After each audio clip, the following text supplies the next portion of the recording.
Welcome to another installment of Christmas in Quarantine. It's Christmas Past's impromptu mini-series of indeterminate length, and it's all about spreading just a little bit of extra Christmas cheer as we navigate these uncertain times with the COVID-19 crisis. So, first of all, I hope you're staying safe and healthy. I hope that you're practicing all of the common sense guidelines and taking your advice only from trained medical professionals. And second of all, a little programming note. If you follow me on any of my social media, you may have seen my announcement about this a few days ago. Christmas in Quarantine began back in March when the state of California, where I live, went on statewide shelter-in-place. At the time, it was looking like the quarantine would last about a month, give or take, and my plan was to release one new episode every day. Now, here we are nearing the end of April, and it's still very uncertain when things will get back to normal, or whatever the new normal is going to be.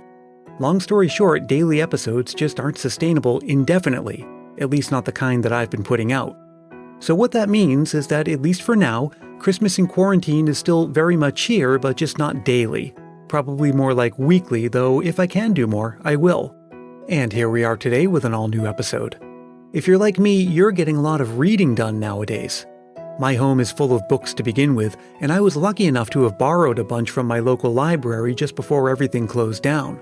Of course, there's always something Christmassy on my reading list, so I reached out to Carrie Mercer, host of the Christmas Book Review podcast, to come on and talk about Christmas stories in general and some of her faves in particular. If you haven't subscribed to Christmas Book Review, there's no better time than now. Check out the show notes for a link. And as a matter of fact, Carrie wants to encourage you to read more Christmas books, so she's holding a drawing to give away the novel Marley by Jon Clinch, which she reviewed in episode 14 of her podcast. And you may recall that I had Jon Clinch right here on Christmas Past last month. So I can personally attest that Marley is absolutely a book worth having on your shelf and curling up with any time of year. All you have to do is email her at christmasbookreview@gmail.com and say that you'd like to enter the drawing. Obviously, she'd like you to listen to her podcast too, but this is a totally free giveaway. She'll announce the winner of the drawing in her May episode. Now, Carrie and I discuss a lot of stories in this episode, and you'll find links to all of them in the show note, and thanks to Carrie for providing them. I'll be back at the end to wrap up and say goodbye. For now, get yourself cozy and turn on your book light and enjoy this chat with Carrie Mercer from Christmas Book Review. Now, Carrie, nowadays, a lot of us are spending a lot more time at home, and that means a lot more reading if you are the kind of person who has a literary bent, as I know you do. Tell me, what is it about reading Christmas stories in particular, and especially all throughout the year, that you find to be attractive? I think one of the things I really like about Christmas books is that feeling of renewal that you get from the story, because it's something that repeats every year and it's something meaningful to people, however they celebrate it. There's usually some kind of renewal in the story, and I really like that aspect of it. And renewal can come in a bunch of different forms. One of the most common patterns that we see nowadays is that a Christmas story is a romance story, specifically a new romance blossoming during the Christmas season. And, there is a sense of renewal in that because it's often the case that the lead character is a woman who is either getting back into the relationship game or the relationship is coming under serendipitous conditions. And so there is this sense of getting one's spirit back or one's groove back. And that's one of the more common things that we see in Christmas stories. And what I notice when I read modern ones versus older ones is that I think we're a little more slanted toward things like romances or somebody losing and then regaining their Christmas spirit. Whereas way back in the day, Christmas stories could be ghost stories. Yeah. They could be horror stories. They could be pretty much any kind of story could have a Christmas layer put over it. Whereas nowadays we tend to gravitate toward, just like one or two different kinds of stories. And for children, it's really just one, someone has to save Christmas because Christmas is under threat, or someone needs to find the Christmas spirit. But I'm sure you've read lots and lots of Christmas books. So what are some of the other angles that a good Christmas story can and should have? Well, then there's all the retellings. I really love the different slants on old stories. Like you just talked to Jon Clinch about his new book. What is it? Marley? Great book. Yeah. So I'm always interested in getting characters that we're familiar with and getting some new twist on their backstory. So that's a really fun trend I see. Yeah, and it's not just Marley. There's been, and Marley isn't the only example of retelling A Christmas Carol. That's probably the one that's been done the most. Which is interesting because it also, on the surface, would seem that there is the least that you can actually do with it, or do with it in a way that feels fresh and compelling. Well, I think because we don't know much about Marley except that he's dead and he was Scrooge's business partner, that kind of leaves it wide open. So it's like the less we know about a character, the more there is to do with it. And when I was talking to Clinch, one of the comments I made early on in the interview is we know a lot about Marley without knowing much about Marley, or maybe the other way around, meaning that there are some facts that are thrown out there, but they are given no context at all. And these are the things that you don't pick up if you know the story mostly from retellings or from movie versions. But in the novella, we know that Scrooge lives in Marley's apartment, but we don't know why. Yeah. That's just mentioned and forgotten. We know that he died on Christmas Eve. We know that they were in business, but we don't really know what kind of business they were doing.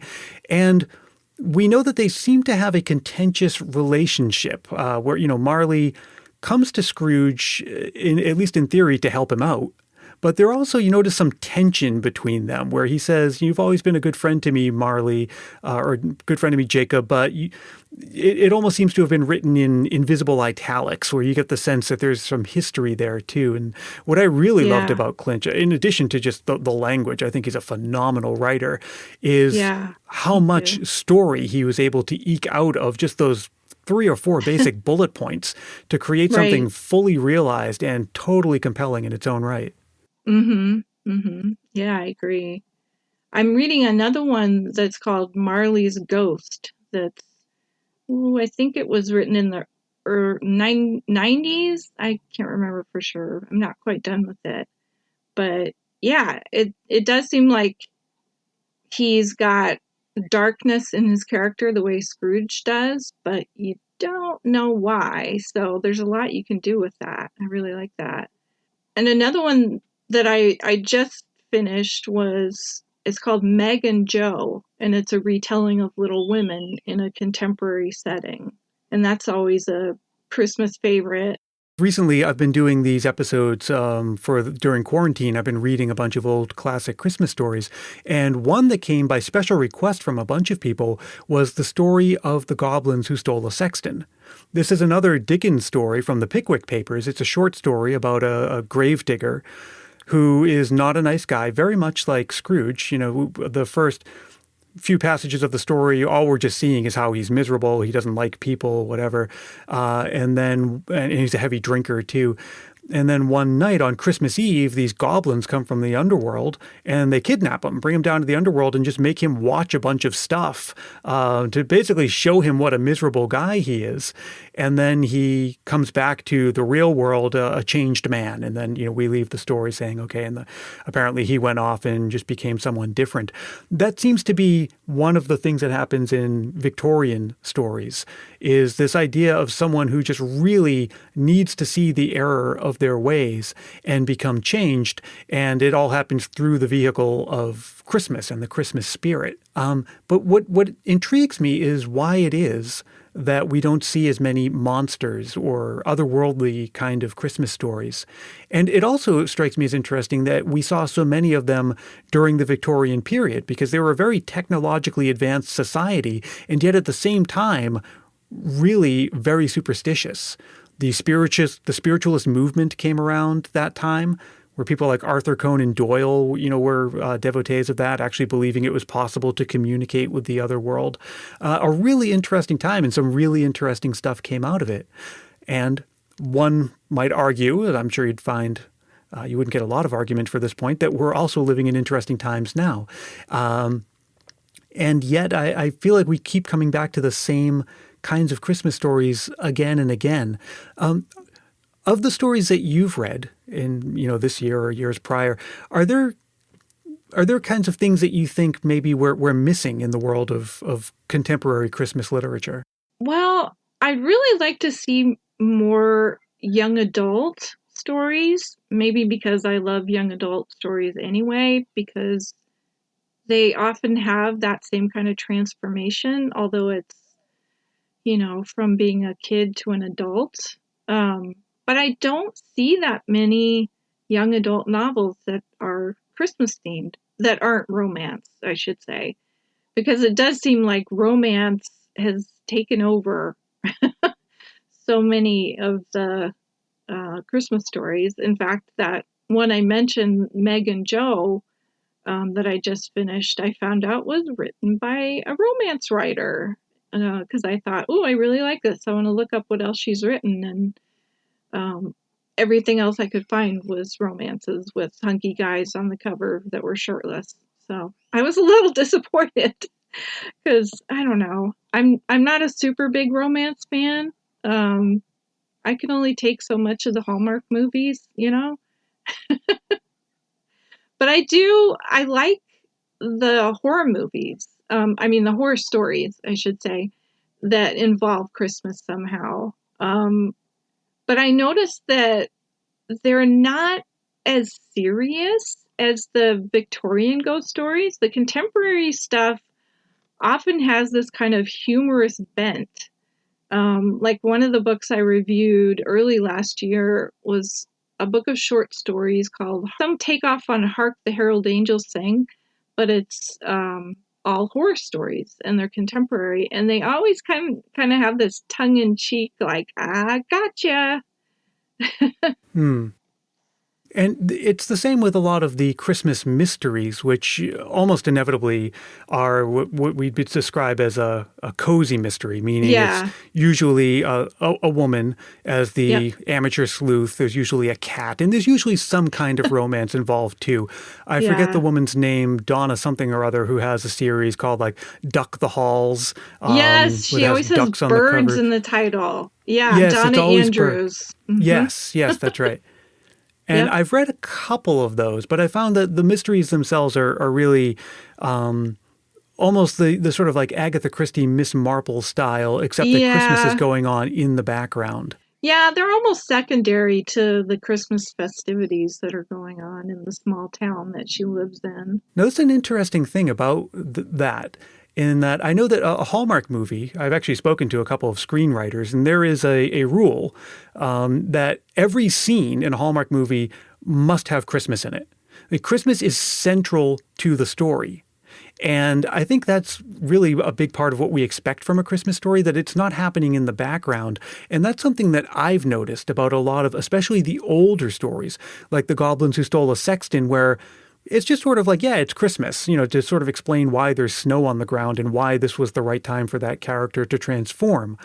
There was another story I read on the podcast several months ago. It might have even been before last Christmas, called A Strange Christmas Game. And this was about this brother and sister who had rented a house in the English countryside where a duel had taken place, where someone died years and years ago. And it just happens to happen on Christmas Eve. But we're seeing this where they see the ghosts come to life in the game room, and they follow them out as they basically witness the crime happen. And that's a Christmas story. There are other ones like it too. I read another one recently called As the Automobile Ran Down. And the whole premise of the story is this man wants to go to a Christmas dinner party because he wants to profess his love to this young lady, but he takes a cab, and the brakes don't work and they can't stop. So they just keep circling the block. And, there's nothing about it that feels Christmassy. And even I would say, well, no, I suppose a Christmas Carol, there's a lot of Christmas in it, but not in the same way.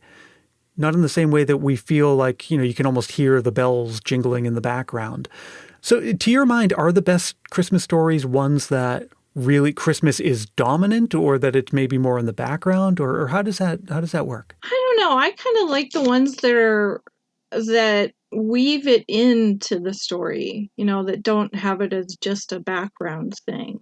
And there's often more variety in the children's picture books because they can do so much with the illustrations, maybe. Like I just read this one about a family The father is a tugboat captain, and he gets the honor of going to pick up the Christmas tree that's going to be in Rockefeller Center. So he's going to like pull the barge from wherever they pick it up and bring it into New York Harbor. And so he decides this would be a really fun thing to do with his family. So instead of his crew, his usual crew, he has his wife and his daughter go with him. And, you know, it's a tugboat. It goes like 11 miles an hour. So it's this sort of slow, ponderous journey that takes 2 days. And it's just this really wonderful, quiet time with this family. And the tree, of course, is beautiful, and they get to see it in early dawn light with dew on it, and it looks like millions of sparkly lights. But it's, you know, just for them because it's just the three of them on this little tugboat. And then they pull into the harbor, and there's a big tourist boat full of cheering school children. And it's a totally different experience of Christmas than I've ever had. And yet it was really fun to learn about the tugboat and how they get the tree to Rockefeller Center. And yeah, so I thought, hey, this is a really neat Christmas story that probably most people don't know anything about. It's probably one of the few great pleasures of reading is the idea of discovering something that has been there all along, right? Especially a classic Christmas stories where I've been doing a lot of those recently. And I realized these have been here for, you know, decades and centuries in some cases. And the feeling of discovery, you know, you almost feel like you're uncovering a secret, and the feeling of serendipity. It's almost like because to try something out that you weren't familiar with or wasn't recommended to you, it almost feels like going on a blind date in some ways, and that you know pretty quickly whether it's working and whether it's not, and whether you'd like a second date to torture the metaphor. But yeah, there was a couple that I've read recently. One of them was the last one that I did on the show, and it has this long 19th century title, like Being a Story for the Betterment of Young Persons or something like that. And oh, jeez. It, again, is one of these stories where it's about a family in the English countryside, and two boys are coming home from school to meet with their family, and the two sisters, I guess, are too young to go to school, so they live at home. And in the course of all this, they're doing a lot of Christmassy stuff. You know, the family's walking around, they want to go ice skating. But then there's also things that kind of reflect maybe the way that country life or farm life was back then, where there's this one scene where a dog comes and jumps on the ice and falls in and dies. And no. And then they just sort of treat it as just, oh, bummer, and then they go on with the rest of the story. It's just sort of mentioned, and I don't know if it was meant to be happen that way because that was just a common thing that happened back then, or if the writer was just, maybe he didn't give it the import that it deserved. Yeah. But it is interesting, those kinds of things that will happen in Christmas stories, or just the things that over time we consider make for a good Christmas story. Yeah. Well, and then you've got the trend of all the cozy mysteries that have recipes in them, you know? Oh, yeah. I think Joanna Fluke started that right. A long time ago. Yeah. Which, I don't know, maybe before the days of the internet, that would have been a real gimmick that drew people in. I really, I think the Joanna Fluke ones were about a baker, right? Or someone who worked in a bakery. Yeah, I think so. Yeah, just a quick aside. I remember this is how I often discover new books is I'll buy something at, a thrift store or go to the library. Mm-hmm. And usually, especially for nonfiction books, it usually has to do with the Dewey Decimal System. It's like I'll be looking for one kind of book, and then it just so happens to be positioned next to another kind of book because of the taxonomy of the Dewey Decimal System. And I'll just discover other topics like that. But I was in a library in Boston where I used to live. This was the Jamaica Plain Library, not the main branch, but one of the satellite branches. And I found the first Joanna Fluke book I ever read. And it was really because I didn't know what else to read. It was called A Blueberry Muffin Murder, not a Christmas story, and not a very good one either. But it was the first such story that I read that had the recipes in it. And I was thinking, if there was like a Christmas equivalent of this with like a good old-fashioned fruitcake recipe, and then that might be something. Yeah, and a lot of those now have craft recipes or instructions or patterns in them as well now, too. That's interesting. And they've got the puns. I always love the puns in the title. What would be a good example of that? Oh, well, I think it was Donna Andrews that has Lark, the Herald Angels thing, instead of Hark. Oh, she does yeah. Lark. Yep. And you mentioned duck, something about ducks. Mm-hmm. Yeah, she always works puns into her titles with the birds. So those are fun. Now, one thing I noticed we don't have a lot of are sci-fi Christmas stories. And on the surface, you would say, well, that makes perfect sense. The Christmas seems a very earthly kind of thing. But, there's been Santa Claus versus the Martians. We recently on the show covered the He-Man and She-Ra Christmas special, which takes place on another planet. Now, of course, these aren't books. I've never seen that, but it's, yeah, but that sounded fun. They're not books, but they are sci-fi. And so, it seems to me that this sort of thing could be possible. Have you come across any sci-fi Christmas stories? Yes, definitely, but not novels. They're all short stories. So I don't know, maybe it's too hard to sustain the intersection of sci-fi and Christmas for a whole novel. Or maybe it's not something publishers think will sell. I don't know. But I love the short story collections. Yeah, I can. And then there's, I don't know if you would call it sci-fi, maybe more magical realism, like Jeanette Winterson, her collection of Christmas stories. I think it's called 12 Days and 12 Stories for Christmas. That was one that I reviewed. And that's got fairies and little, not pixies, but like brownies and all kinds of little creatures like that. And like I said, magical realism. I think maybe that lends itself more to Christmas because of the ghost angle, And even with sci-fi, it doesn't even have to be something that happens in space or on another planet or even in the future. It could seriously be just some basic concept about how time works or technology or something like that. I really think there is potential, but you brought up a good point that I feel like a lot of what we are exposed to nowadays from publishers is really a matter of what they think is going to sell. And it comes back to that idea that in novels, I've noticed that it's really, especially ones for adults, it is romances, mysteries, or ones that have a spiritual angle. I forget the name of the man. It is a man who writes this series of books that are all about, like angels and spirituality, mostly with a heavily, Christian focus, which makes perfect sense given that we're talking about Christmas. But there's that too, right? Because that caters to a certain audience as well. I personally, that's not, my cup of tea, but I do know that it's pretty popular. Yeah, I haven't read any of those, but I know exactly who you're talking about. Yeah, and I think talking about what publishers think will sell, it seems like it's a popular thing to come out with story collections at Christmas time. So I find those a lot easier than I do novels that somehow have Christmas in them.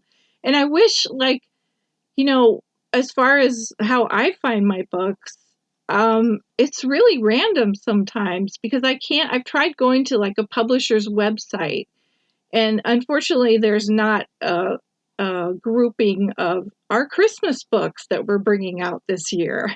Whereas they'll have romance, sci-fi, mystery, children's. They have all those different genre divisions, but they don't have seasonal, I guess. So it makes them kind of harder to track down. I don't know if you've noticed that, but you're looking at stuff that's in the past. So maybe that's easier. I don't know. Yeah, no, I understand what you mean about how certain publishers, there isn't necessarily they're calling out their Christmas stories for that publishing season. And I think I probably have to agree with you that the short story, I feel like, is, or story collection is a little more satisfying, especially because, people like you and I probably read Christmas novels outside of the season, whereas not everybody does. Most of them are trying to get in their novel, between Thanksgiving and Christmas, and given how hectic things are, most people, you might get through one, maybe two, right, depending on how quickly you read. And so you don't really have that much variety through your Christmas season, whereas with a short story collection, you do. And there's one that I'm thinking of that I read recently called A Literary Christmas. Oh, yeah. And this had... And so there was one of my favorite Christmas stories of all is Paul Auster's Augie Wren's Christmas Story, which was made into a movie with Harvey Keitel. Have you seen that? I think it was called Smoke. I haven't seen the movie. I didn't know there was a movie, but I vaguely remember the story. Yeah, William Hurt, I believe, and Harvey Keitel. Harvey Keitel is the guy, is Augie, and William Hurt is I think it was William Hurt, is the narrator of the story. And just a great story, right? It's a story about a writer looking for a story. So he takes the cigar store owner out to lunch, and the cigar store owner tells this story about how he found a lost object and returned it to the person's house. And the person who answers the door is this old woman who's blind and says, "Oh, is that you?" She thinks it's a family member. And he realizes that this woman is alone on Christmas, so he thinks his good deed for Christmas would be to pretend to be that person and keep the woman company for a little while. And that's the story that he relates to the narrator. And then at the end, there's some sort of twist where you kind of wonder whether or not he made the story up. Yeah, I do remember that one.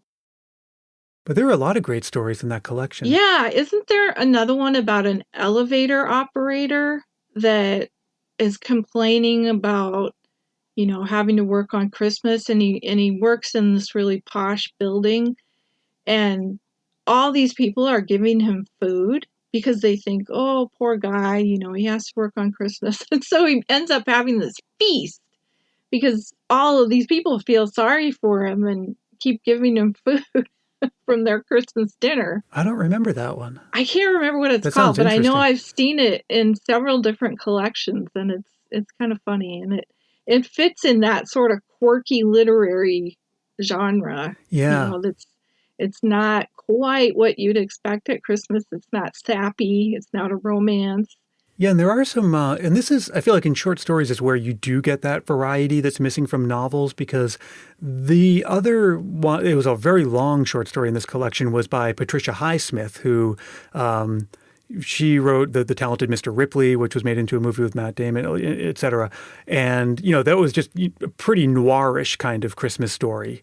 There was another one that was all about the Lawrence Welk show, which really brought back a lot of memories for me. I remember when I was growing up in the late 70s, early 80s, the Lawrence Welk show, it was never really popular, but it was must have been one of our local stations just, had it on in syndication. And no one in my family could understand why I liked that show so much. I remember one time my aunt was babysitting. I was like, "Oh, I want to watch Lawrence Welk." And she just looked at me like, you do?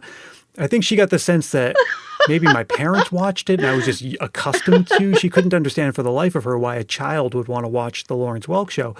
But it was... Right. I don't know either. That was like one of the few things that my evil grandmother would let us watch when we came over. She was a Southern Baptist and super, super religious. And that was the only thing she would let us watch on TV was the Lawrence Welk show. So I don't have fond memories. I don't remember seeing a Christmas special. I know you guys talked about that on the episode where you reviewed the Dean Martin Christmas show. And so I'm very curious to hear about the Lawrence Welk Christmas show. I'm sure it's interesting. Maybe it doesn't have the sexist jokes, or at least not as many. I don't know. I think it was a pretty clean-cut show. Yeah. But, when you're a kid, it's just, and especially it had that 1960s Technicolor look. So, and everyone had these really bright costumes, and it was, the 70s or 60s with the big collars and the big hair. I mean, maybe as a kid, it was almost as much of a spectacle as Sesame Street. Honestly, just like the bright colors and characters, and they're all singing and dancing. I mean, it's not much of a stretch to see how the two relate, or, at least how a child would sort of see them as almost being, just different ends of the same spectrum. So maybe that was it. Yeah. But there was a story in that literary collection. It was about a family where the father was a stepfather. And when he came into the family, he just sort of, would insist that everyone watch the Lawrence Welk show with him. And if I recall, the story was that his daughter from a previous marriage comes to Christmas dinner with a boyfriend that no one approves of. And then it's all about just dealing with that. So it's not a very, Christmassy feeling story, except that it happens on Christmas. And most of the characterization that we hear of the stepfather is through his love of Lawrence Welk. It's just like a big part of his personality. Okay. Oftentimes, a short story done well can leave much more of a lasting impression than, some series mystery where, it kind of seems like the same one that, from the previous story in the series. Okay, so speaking of which, on your show, you recommend stories, and you recommend, and I'm using the word story because, like I said, some of them are children's books, some of them are full novels, some of them would be short story collections, and some are even just picture books. You really run the gamut of anyone who's looking for a book that has to do with Christmas. So how about we just go through, we'll start at the beginning, and maybe you could recommend a good children's story. Well, I think one of my favorites that was published just in the last few years, I think it was published last year, it's called Red and Lulu. And it's about two cardinals, birds, and how they live in this huge pine tree that gets taken away. And it gets taken away from the house where they were living. While one of the birds is gone, one of the birds is out getting food or whatever.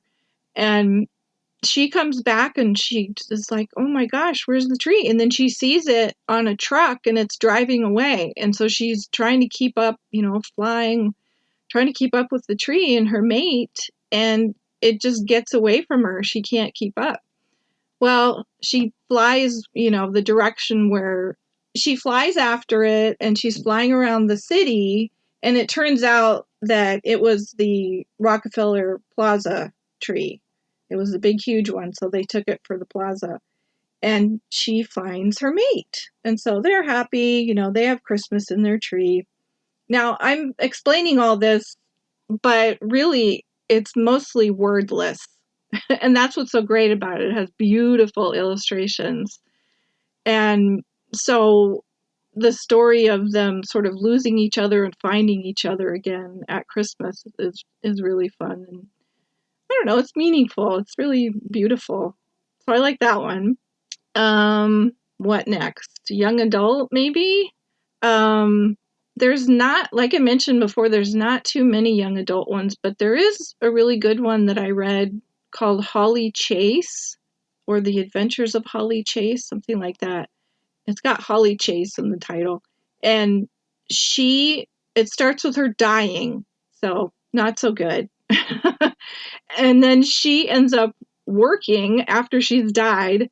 She gets assigned to this group. So this is sort of science fiction-y magical realism. I'm not sure where you would classify it, but she gets assigned to this group that is basically like the It's a Wonderful Life story, where they find someone, or even Scrooge, maybe it's more like Scrooge, where they find someone who's, almost irredeemable, but they need to change their ways by Christmas Eve.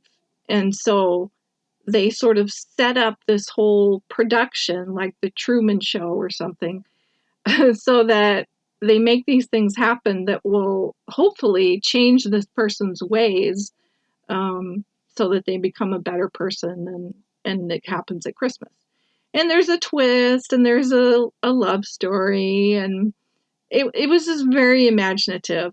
The way the author kind of worked in all these different elements of different Christmas stories that we know, and did something different with it. What I should say for anyone listening is that check if your library has Libby or Overdrive. I think most libraries have upgraded to Libby now. And what that is an app that you can put on your phone and borrow ebooks and audiobooks. I'm always surprised to find out how few people are aware of it. It is your tax dollars at work, and it is a wonderful service for listening to lots and lots of audiobooks. And there are not as many Christmas books as I would like to see, but there are plenty of good Christmas audiobooks with a good narrator. And even for children, there's one that my library has called Santasaurus. I don't know if you've read that story.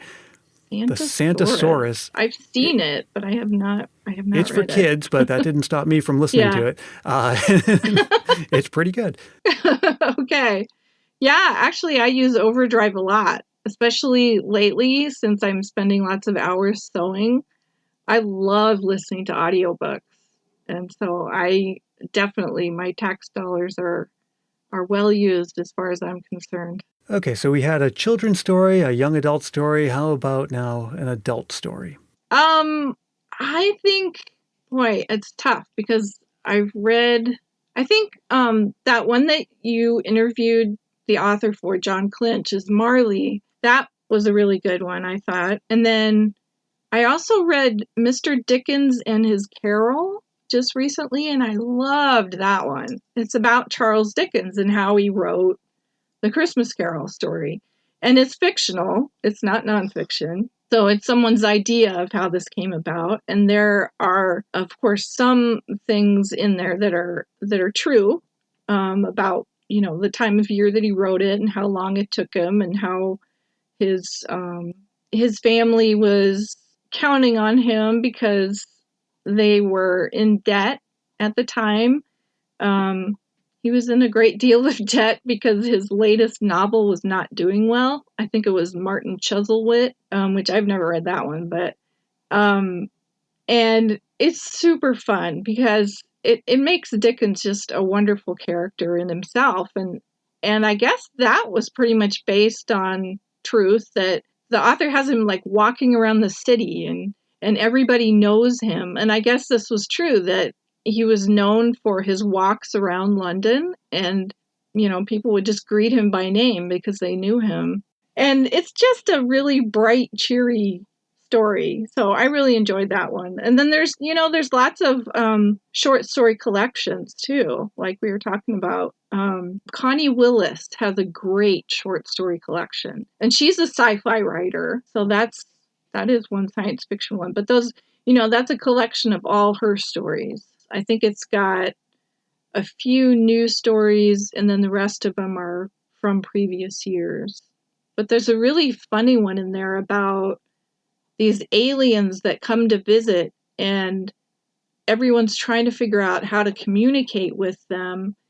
And the scientists are sort of portrayed as these bumbling, arrogant people who think they know everything, and they're really screwing it up. And the aliens are not talking to them, and it looks like they're getting ready to leave. And so it turns out, I won't ruin the ending, but it does hinge on a choral director and what she figures out about some Christmas carols and a way to communicate with them through Christmas carols. And so for everybody listening, if you look in the show notes for this episode, there will be links to all of the books that Carrie mentioned in this episode. And yeah, with that, I think we'll say, Carrie Mercer, host of the Christmas Book Review podcast, thank you so much for joining us. Oh, thank you. It was great fun. Hey, thanks so much for listening, and I hope you enjoyed that. Now, don't forget to get in touch with Carrie at christmasbookreview@gmail.com and let her know that you'd like to enter the drawing for the copy of Marley by Jon Clinch. And I'm curious to know what you're reading these days, whether it's Christmassy or not. So why don't you drop me a line at christmaspastpodcast@gmail.com or reach out on Facebook, Twitter, and Instagram. And if you haven't joined the Christmas Past private Facebook group yet, why not? We celebrate all year round, and I'd love to welcome you aboard. I would also love to send you an official Christmas Past sticker, and they're really easy to get. All you have to do is leave a review for this show on Apple Podcasts and then get in touch with me with your address. Leaving a review makes this show more visible to people searching for Christmas content, so it's kind of like spreading Christmas cheer. And speaking of which, I really do hope that you've been able to keep your spirits up during these uncertain times. If you have any advice for the rest of the Christmas Past family, how about recording a voice memo into your phone and sending it to christmaspastpodcast@gmail.com? I'd be happy to include it in an upcoming episode. We'll meet again soon, and until then, let me remind you as always that Christmas Past is produced in sunny San Mateo, California by yours truly, Brian Earl. Thanks again to Carrie Mercer from the Christmas Book Review, and as always, thank you for listening. Until we meet again, stay safe and healthy, look out for one another, and may your days be merry and bright.